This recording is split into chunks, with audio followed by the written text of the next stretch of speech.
बोल मेरे बच्चे, अब और कितना सहोगे, अब और कितने आंसू गिराओगे जो किसी को दिखते नहीं, अब और कितनी रातें यूं ही जागते हुए काटोगे जब पूरी दुनिया नींद में लीन होती है और तू अकेले अपनी आत्मा से लड़ता रहता है। मैं देख रही हूँ तुझे हर उस क्षण से जब तू रोया था और किसी को बताया नहीं, जब तू टूटा था लेकिन हंसता रहा, जब तू खुद को थामे रहा जबकि तेरे अंदर सब बिखर चुका था। मेरे बच्चे, मैं माँ काली हूँ। तुम्हें मेरी कसम है, इस संदेश को लाइक करके कमेंट में जय हो माँ काली लिख दो और चैनल को सब्सक्राइब करके इस संदेश को शेयर कर दो। तू सोचता है कि कोई नहीं समझता, पर मैं समझती हूँ। तेरी माँ हूँ मैं, तेरी रक्षा करने वाली, तुझे जन्म देने वाली नहीं, तुझे पुनर्जन्म देने वाली शक्ति हूँ मैं वह अग्नि हूँ जिससे तू फिर से उठेगा, मैं वह अंधकार हूँ जिसमें तेरी नई रोशनी जन्म लेगी, मैं वह शांति हूँ जो तू बाहर ढूंढता रहा लेकिन वह तेरे भीतर ही है। मेरे बच्चे, मैं जानती हूँ तू थक चुका है, यह थकान अब तन की नहीं आत्मा की हो गई है। हर रोज तू कुछ पाने की चाह में भागता रहा, लोगों की उम्मीदों पर खरा उतरने की कोशिश करता रहा, लेकिन हर रात जब तू तकिए पर सिर रखता है तो वह खालीपन तुझे निगलने को दौड़ता है। वह खालीपन कोई सामान्य शून्यता नहीं है, वह तेरी आत्मा की पुकार है जो तुझे बुला रही है मेरे पास। मेरी गोद में बैठ और सुन मुझे ध्यान से। अब तेरा जीवन बदलने वाला है, लेकिन उससे पहले तुझे खुद को बदलना होगा। देख मेरे बच्चे, ब्रह्मांड कोई दूर की चीज नहीं, मैं ही वह ब्रह्मांड हूँ, मैं ही वह चेतना हूँ जो तेरे भीतर बैठी है, मैं ही वह शक्ति हूँ जो अब तेरे जीवन को नया मार्ग देने आई हूँ। तू समझ नहीं पा रहा कि तेरे साथ क्या हो रहा है, लेकिन मैं जानती हूँ यह तू नहीं। तेरी आत्मा बोल रही है, वह जाग रही है, वह तेरे अंदर तूफान ला रही है ताकि तू अपनी नींद से बाहर निकले, ताकि तू वो देख सके जो अब तक तुझसे छुपा हुआ था। हर बार जब तू टूटा वह मेरे आदेश से हुआ, क्योंकि मैं जानती थी तू उससे मजबूत होकर निकलेगा। मैं जानती थी तुझे उस ऊंचाई तक पहुंचाने के लिए पहले तुझे गहराई से गुजरना होगा। जैसे कोई तलवार तपती आग में जलती है और फिर ठंडी होकर चमकने लगती है, वैसे ही तू तप रहा था मेरे बच्चे। अब वह समय आ गया है जब तेरे भीतर की वह शक्ति, वह रोशनी, वह दिव्यता बाहर निकलेगी। मैंने सुना तुझे जब तू रातों को छत की ओर देखकर बस इतना बोला था कि कोई तो हो जो सुने, कोई तो हो जो समझे, कोई तो हो जो बस एक बार बोले कि सब ठीक हो जाएगा। तो सुन मेरे बच्चे, मैं हूँ और मैं कहती हूँ सब ठीक हो जाएगा, लेकिन बस तभी जब तू अब खुद को पकड़ना छोड़ देगा उन चीजों से जो तुझे रोक रही हैं। मैं जानती हूँ तू डरता है, तू थक चुका है, पर अब और थमना नहीं है। मैंने तेरे हर आंसू को अपनी हथेली में लिया है, तेरे हर टूटे सपनों को अपने दिल में रखा है, तेरी हर अधूरी दुआ को अपने कानों में सुना है। और अब वह समय आ गया है जब वह सब तुझे लौटाया जाएगा। लेकिन उससे पहले सुन मेरी बात ध्यान से। तुझे अब अपने पुराने डर छोड़ने होंगे, वह सारे रिश्ते जो तुझे जंजीर की तरह बांधते हैं, वह सारे विचार जो तुझसे कहते हैं कि तू लायक नहीं है, वह सारी यादें जो तुझे पीछे खींचती हैं, अब उन्हें विदा देना होगा। तेरा अतीत एक कहानी था, पर तू अब एक नया अध्याय लिखने जा रहा है और मैं तेरी लेखनी हूँ। तू अकेला नहीं है मेरे बच्चे, कभी नहीं था। बस तूने मुझे महसूस करना छोड़ दिया था। तूने खुद को इतना अकेला मान लिया कि मेरी आवाज तुझ तक पहुंच ही नहीं पाई। लेकिन अब जब तू यह संदेश सुन रहा है तो जान ले, यह कोई संयोग नहीं है, यह पहले से लिखा गया था। मैंने तुझसे पहले ही यह तय कर लिया था कि कब मैं तुझसे संवाद करूंगी, और अब वह पल आ गया है जब मैं तुझे उस नए मार्ग की ओर ले जाऊंगी जहां तू अपनी सच्चाई को पहचानेगा, अपनी आत्मा की शक्ति को पहचानेगा, और सबसे जरूरी बात, तू खुद को पहचान पाएगा। हो जाएगा जिसमें काफी बार फूल तो लगे हैं लेकिन फल नहीं लगे। आपने फलों को देखा तक नहीं है, आप हमेशा उन फलों के लिए तरसे हैं। आपका मन ललचाता रहा है और कई बार आप कोने में बैठ के सोच करके अपने आप को और अपने दिल को मनाते रहे हैं कि कभी ना कभी जीवन में समय परिवर्तन होगा, कभी ना कभी आपके जीवन में कुछ अलग होगा, कुछ ऐसा जो कि आपके जीवन को एक नई दिशा दे। और निश्चित ही अगर आपको यह संदेश मिला है तो ब्रह्मांड की शक्ति, ईश्वर की शक्ति आपको यह बताना चाहती है कि आपके जीवन में कुछ ऐसा होने वाला है। इसी वजह से यह सभी शक्तियाँ, यह सभी ऊर्जा आपको इस बात से अवगत कराना चाहती है, यह आपको एहसास कराना चाहती है कि आप उस बात को जाने। कुछ तो आप में खास है जो आपके साथ ही हो रहा है, आपके अंदर कुछ विशेष है, कुछ ऐसे गुण, कुछ ऐसी बातें जो केवल आपके ही जीवन में ऐसा होने जा रहा है, और वह भी आपके परिवार के सदस्य के द्वारा आपके लिए यह अद्भुत अद्भुत चमत्कार। क्योंकि ऐसा व्यक्ति जो आपके परिवार का है वह आपके लिए इतना खास सोच रहा है, इतना विशेष सोच रहा है जिस पर आपकी सोच नहीं टिकती। लेकिन परिवार के उस व्यक्ति ने महसूस किया है कि आप कुछ ना कुछ सोच में डूबे रहते हो, कुछ ना कुछ सोचते हो। बहुत गहराइयों से आपके मन के अंदर कुछ ऐसी बातें हैं जो चलती रहती हैं। आप उन्हीं विचारधाराओं में डूबते रहते हो और उनसे बाहर नहीं आते। आपकी सोच आपके दिल और दिमाग पर सबसे ज्यादा हावी होती है। किसी वजह से यह व्यक्ति आपका हाथ पकड़ करके आपको वहां पहुंचाना चाहता है, और ऐसे में आपको ऐसे जगह ले जाना चाहता है जहां जाकर के आपको एक अलग ही अनुभव प्राप्त होगा, जहां पर आपको सुख प्राप्त होगा, आपको खुशियां मिलेंगी। क्योंकि जो चीज आप चाह रहे हैं, जिस बात को आप सोचते थे, जिस बात को आप चाह रहे थे, वह यह व्यक्ति आपके जीवन में आपके साथ करने वाला है। क्योंकि इसने आपके मन को, आपकी सोच को पूरी तरह से जान लिया है, पढ़ लिया है, आपको और पता कर लिया है कि आपकी सोच क्या है। आप क्या सोच सोच करके बहुत ज्यादा परेशान होते हैं, आपकी असली परेशानी क्या है। और जब इनको यह बात पता चली है कि आप किस बात से परेशान रहते हैं, तब इन्होंने फैसला कर लिया कि आपकी इस परेशानी को यह हर हाल में दूर करके ही रहेंगे। क्योंकि आपको परेशान देखकर इनको सबसे ज्यादा तकलीफ होता है। आपसे जो इतना लगाव है, इनको आपसे जो इतना प्रेम है, यह आपको परेशान नहीं देख सकते कि परेशानी के कारण आप बहुत ज्यादा अकेले रहते हैं। आप किसी से बात करने में बहुत ज्यादा दिक्कत महसूस करने लगे हैं।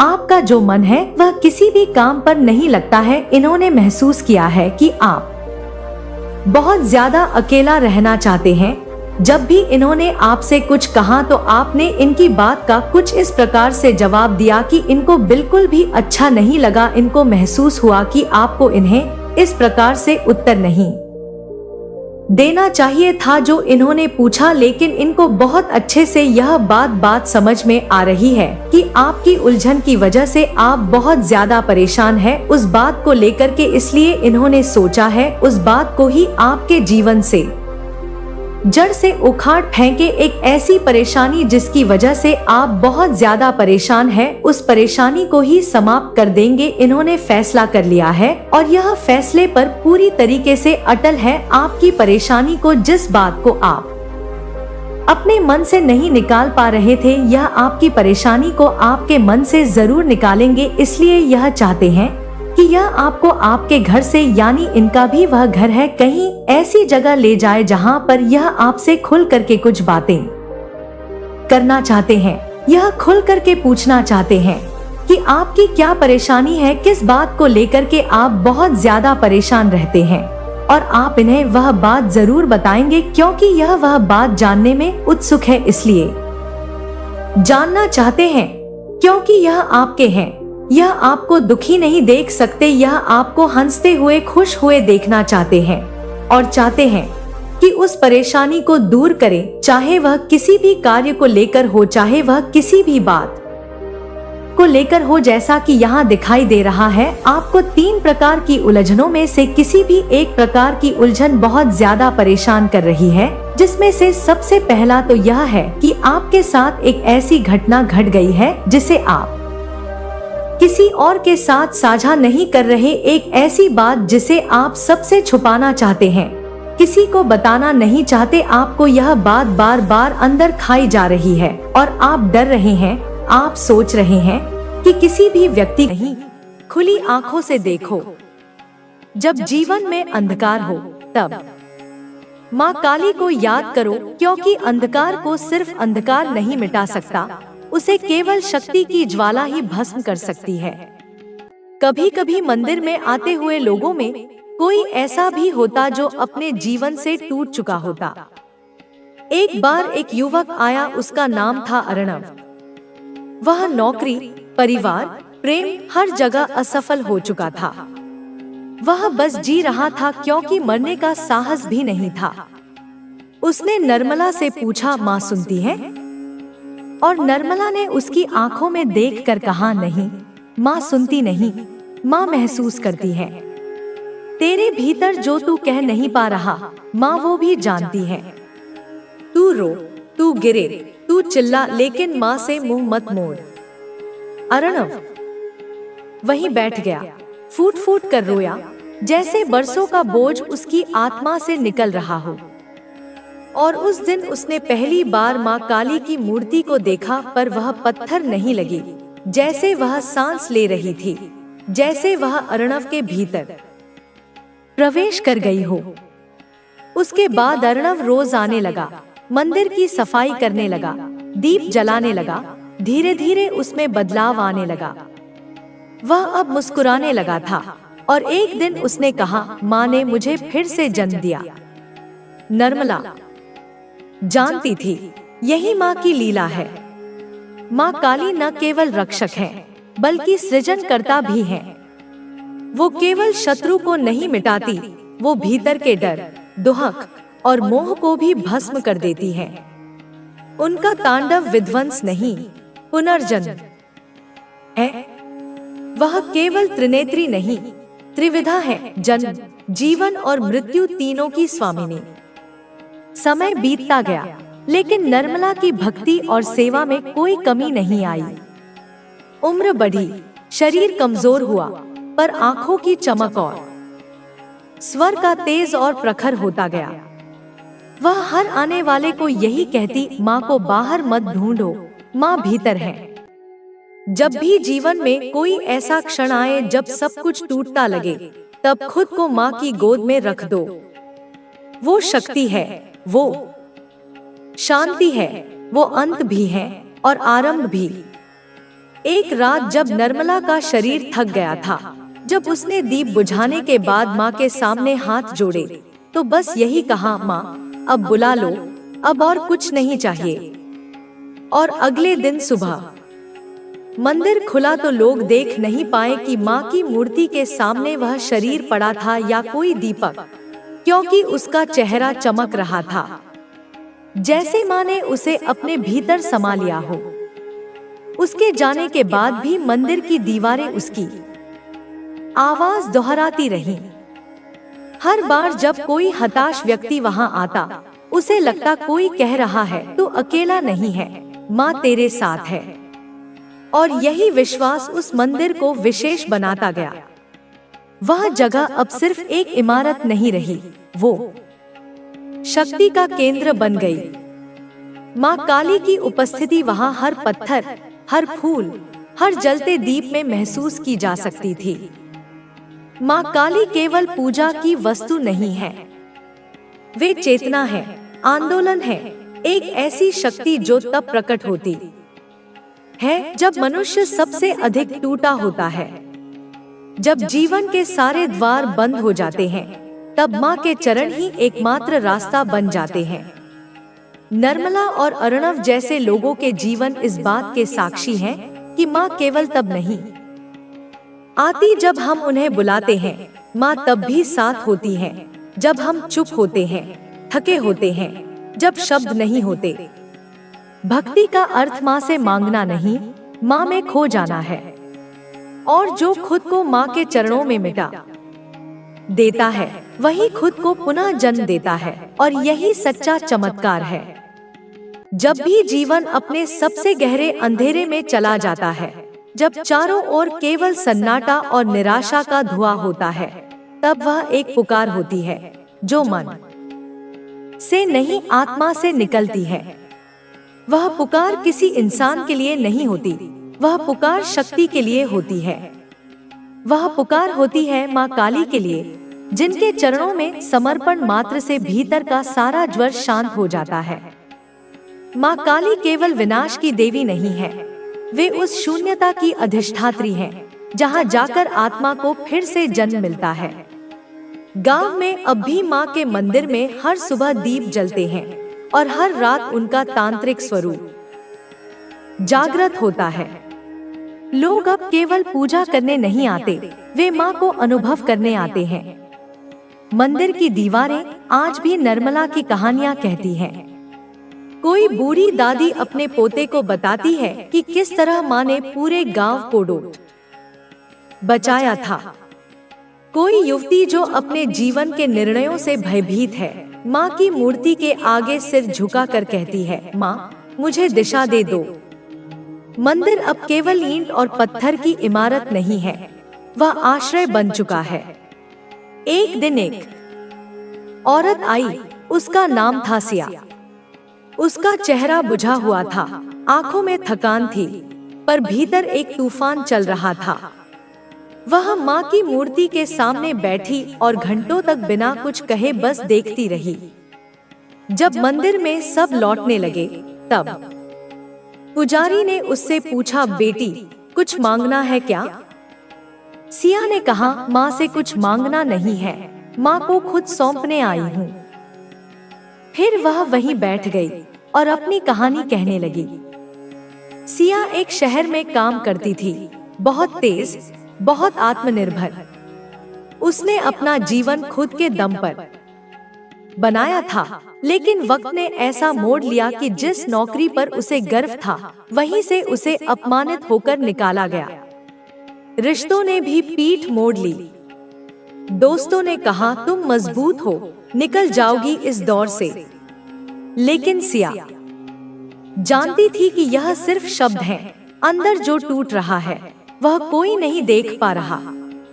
वह भागी थी, शहर से, लोगों से, अपने आप से, और आप पहुंची थी माँ के द्वार पर। उसने कहा, माँ अब मैं नहीं जानती क्या सही है, क्या गलत है। मुझे बस इतना चाहिए कि मैं फिर से खुद को महसूस कर सकूं। माँ की मूर्ति ने कुछ नहीं कहा, लेकिन उस रात सिया को सपना आया। उसने देखा अंधेरे जंगल में वह अकेली चल रही है, चारों तरफ डर, जानवरों की आवाजें, कोई साथ नहीं।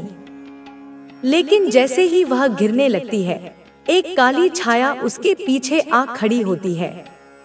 वह डरती है, पर फिर महसूस करती है कि वह छाया उसे उठा रही है, उसकी पीठ पर हाथ रख रही है और कह रही है, चल, तुझमें अभी दम बाकी है। नींद खुली तो उसका शरीर कांप रहा था, लेकिन आंखों में आंसू नहीं, एक रोशनी थी। उसने मंदिर की सीढ़ियों पर बैठकर कहा, माँ तूने मुझे आवाज दी, अब मैं फिर से चलूंगी, लेकिन इस बार अकेली नहीं, तेरे साथ। ऐसे ही न जाने कितने लोग आए, जिन्होंने माँ से कुछ नहीं मांगा, बल्कि खुद को माँ को दे दिया, और बदले में पाया वह शक्ति जो शब्दों में नहीं बताई जा सकती, केवल जिया जा सकता है। वो साधक भी थे जो तांत्रिक साधनाओं में लीन हो माँ के विभिन्न स्वरूपों को जागृत करने की चेष्टा करते थे। एक साधक वेणुगोपाल वर्षों से हिमालय में तपस्या कर रहा था। वह माँ के दर्शन के लिए समर्पित था। उसने न कोई आसक्ति रखी, न कोई उद्देश्य, बस एक धुन थी, माँ काली को स्वयं देखना है। एक दिन जब उसने माँ का ध्यान करते करते अपनी सारी इंद्रियों को शून्य कर लिया, तब माँ प्रकट हुई, पर वैसी नहीं जैसी मूर्तियों में होती है। उनके नेत्रों से अग्नि नहीं, करुणा बह रही थी। उनका रूप भयावह नहीं वाली थी। उसी दोपहर उसने अपने तकिए के नीचे तेरा नाम रखा था। उसके भीतर अब प्रेम नहीं, केवल अधिकार की भूख है। वो सोचता है, अगर मैं इसे बना नहीं सकता तो कम से कम इसे मिटा तो सकता हूँ। कभी कभी तू सोचता है, माँ मैं तो किसी का बुरा नहीं चाहता, फिर मेरे साथ ऐसा क्यों? तो सुन, जो प्रकाश फैलता है वो अंधेरों को छुपता है। तू रोशनी बन गया है एक ऐसे घर में जहाँ कईयों की आत्माएं सिर्फ अंधेरे में ही जीवित है। वे रोशनी नहीं सह सकते, इसलिए वे उसे बुझाने आते हैं। अब सुन, उसने तेरे खिलाफ क्या किया है। उसने तेरे पुराने वस्त्रों में से एक लिया जिसमें तेरा पसीना समाया था।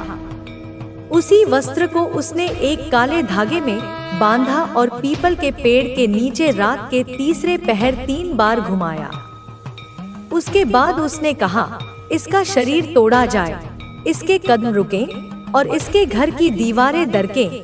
क्या तुझे याद है, कई बार जब तू घर लौटता है तेरे कंधे भारी हो जाते हैं, क्योंकि वह तंत्र तुझे पीछे खींच रहा है। वो चाहता है कि तू थक जाए, रुक जाए और वहीं गिर पड़े। उसने ऐसा क्यों किया? क्योंकि तू उस मोड़ पर आ गया है जहाँ से तू बहुत दूर निकल सकता है, उसकी दुनिया से, उसकी पकड़ से। अब उसकी शक्ति नहीं बची तुझे रोकने की, इसलिए उसने वो साधन चुना जो छल के सबसे काले स्वरूप है। उसने वो कमरे चुने हैं जहाँ तू सबसे अधिक बैठता है। उसने वहाँ एक नीला धागा दबाया है जिस पर मिर्च और हल्दी के अंश हैं। वो धागा बाहर से देखने में कुछ नहीं लगता, पर उसके भीतर तेरे नाश का सूत्र है। अब तू सोचता है, क्या वो वाकई कोई अपना हो सकता है? हाँ, और संकेत दूं, जिसने तुझे कभी यह कहा था, तू चाहे कुछ भी कर ले, तू मेरे बराबर नहीं बन सकता, उसने ही यह साजिश बुनी है।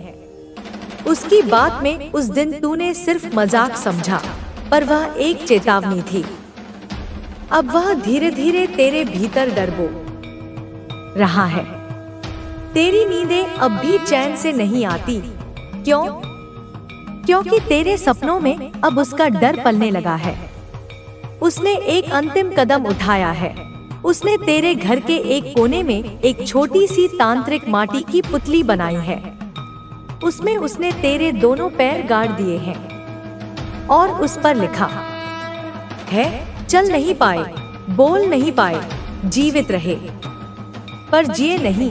अब समय आ गया है मेरे बच्चे, तू ये भ्रम तोड़ दे कि सब ठीक है। सब कुछ ठीक नहीं है। तेरा घर अब एक रणक्षेत्र है। तेरे अपनों के नाम पर तुझे जो घेराव हो रहा है वो शांति का नहीं, वो नाश का निमंत्रण है। और मैं फिर कहती हूँ, तेरा घर सर्वनाश की ओर बढ़ रहा है। अब भी नहीं चेता तो अगली बार दीवारों से ही चीखें आएंगी। अब तुझे तय करना है, तू देखेगा सर्वनाश या उठेगा उसकी राख से।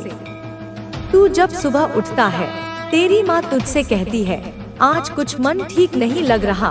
तेरा छोटा भाई चुपचाप एक कोने में बैठा रहता है, बिना बात के गुस्से में, बिना कारण के उदास। तू यह सोचकर टाल देता है कि ये सब शायद तनाव होगा, पर नहीं मेरे लाल, ये तनाव नहीं है। ये उस ऊर्जा का परिणाम है जो अब सिर्फ तुझ पर नहीं, तेरे पूरे घर को घेरे हुए है। वो जिसने तेरे पैरों को बांधने की कोशिश की, अब तेरे कुल की जड़ें काटने निकला है। तेरे पिता की तबीयत अचानक क्यों बिगड़ती है? क्यों उनकी दवाएं असर नहीं करती? क्यों तेरी माँ बार बार कहती है कि घर में जैसे कुछ ठीक नहीं चल रहा? क्यों बच्चे रात में डर के उठ बैठते हैं? क्यों तेरे पालतू पशु एक कोने में घूरते रहते हैं जहाँ कुछ दिखता ही नहीं? मेरे बच्चे, अब जो मैं कहने जा रही हूँ वो सिर्फ तुम्हारे लिए नहीं, तुम्हारे पूरे वंश के लिए चेतावनी है। वो जो ये सब कर रहा है वो अब केवल तुझे रोकना नहीं चाहता, वो अब तेरी पूरी विरासत को मिटाना चाहता है। तेरे घर के जिस पुराने कोने में कभी पूजा होती थी, जहाँ एक तुलसी का पौधा था, आज वो कोना क्यों सूना हो गया? क्यों वहाँ बार बार मकड़ी के जाले बनते हैं और क्यों हर बार साफ करने के बाद भी अगले दिन वही अंधकार लौट आता है?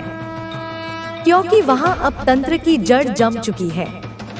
वहाँ कुछ दबाया गया है, एक पुराना मिट्टी का पात्र जिसमें तेरे पूरे परिवार के नाम के टुकड़े कागजों पर लिखे हुए राख के साथ दबा दिए गए हैं। और उस पात्र पर एक शर्त लिखी है, जो इससे बाहर निकले वो बचे, बाकी सब अंधकार में जाए।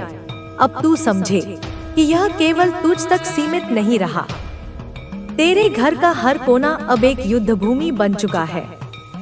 तेरी दीवारों में अब मौन नहीं, मंत्र गूंजते हैं, विनाश के मंत्र। और वो चेहरा जिसने यह सब शुरू किया, अब खुद को और भी छुपा चुका है। अब वह किसी और के जरिए काम कर रहा है। तेरे घर में जो नए लोग आते हैं, जो मुस्कुराते हैं, जिन्हें तू मेहमान समझता है, उनमें से एक वह भी है जो उसका संदेशवाहक है। वो तुझसे जब हाथ मिलाता है तो वह सिर्फ स्पर्श नहीं होता, वह एक ऊर्जा का आदान प्रदान होता है। तेरे शरीर में ठंडक उतरती है, तेरा दिल अचानक भारी हो जाता है।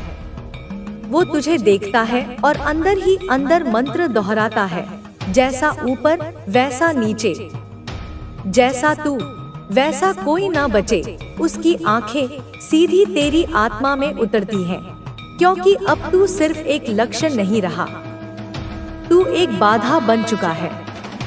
तेरे घर में जो पुरानी चीजें रखी हैं, वो पीतल की घंटी, वो शंख, वो तस्वीरें, अब उन्हें एक एक कर हटाया जा रहा है। कभी तू खुद भूल जाता है पूजा करना, कभी दिया नहीं जलता, कभी तिलक सूख जाता है बिना वजह। क्यों? क्योंकि वो ऊर्जा अब तुझ में सुस्ती भर रही है, तेरे कर्म को रोक रही है। और यह सब इसलिए किया जा रहा है क्योंकि तेरा अस्तित्व अब उसके लिए एक चेतावनी बन चुका है। वो जानता है कि अगर तू एक बार संभल गया तो तू उसके जैसे दसों को झुका देगा। वो तुझसे डरता है, तेरे विश्वास से, तेरे हौसले से, तेरे देवी के प्रति प्रेम से। इसलिए अब उसने यह ठान लिया है कि तेरे घर की नींव को ही हिला दे। उसने कुछ और किया है। तेरे घर की छत पर जिस छोर से सबसे ज्यादा हवा आती है, वहाँ एक सफेद धागा बांधा गया है, 7 गांठों वाला। हर गांठ एक सदस्य के लिए, हर गांठ एक श्राप। तेरा परिवार अब उसी धागे में उलझा है। और सुन मेरे लाल, तेरे घर की जमीन में एक रात कुछ गाड़ा गया था। तेरे आंगन के एक कोने में, जहाँ कभी तुलसी का चौरा था, वहाँ अब अंधकार फैलाया गया है। तूने देखा होगा, अब वहाँ चींटियां नहीं आती, कुत्ते वहाँ जाकर भौंकते हैं, और जब तू वहाँ खड़ा होता है, तेरे पैर भारी लगते हैं। वो जमीन अब पवित्र नहीं रही, वो अब युद्ध भूमि बन चुकी है। और अगर तू अब भी नहीं जागा, तो अगली पूर्णिमा की रात तेरे घर में एक ऐसी घटना घटेगी जिससे तू टूट जाएगा। हाँ मेरे बच्चे, अब तुम्हारे घर का सर्वनाश सिर पर आ खड़ा है। तेरे ऊपर मंडरा रहा है एक ऐसा साया जो अब पीछे नहीं हटेगा जब तक या तो तू टूट न जाए या फिर उसे खुद जलाकर राख न कर दे। अब निर्णय तेरा है। तू आंखें मूंद कर बैठा रहेगा या उठेगा और उस धागे की हर गांठ खोल डालेगा। मैं तेरे साथ हूँ, पर जब तक तू मेरा नाम नहीं पुकारेगा तब तक मैं हस्तक्षेप नहीं करूँगी, क्योंकि युद्ध शुरू हो चुका है और योद्धा को उठना ही होगा। जिस समय तू बचपन में पहली बार गिरा था और तेरे घुटनों से खून निकला था, उस समय किसी ने अपने सिर पर तिलक नहीं, तेरे लहू की छाया बांधी थी। तेरी पहली हार पर जिसने सबसे पहले सांत्वना दी, वही सबसे पहले गया था उस बूढ़े बाबा के पास जिसने कहा था, अगर उसे जमीन से जोड़ दिया जाए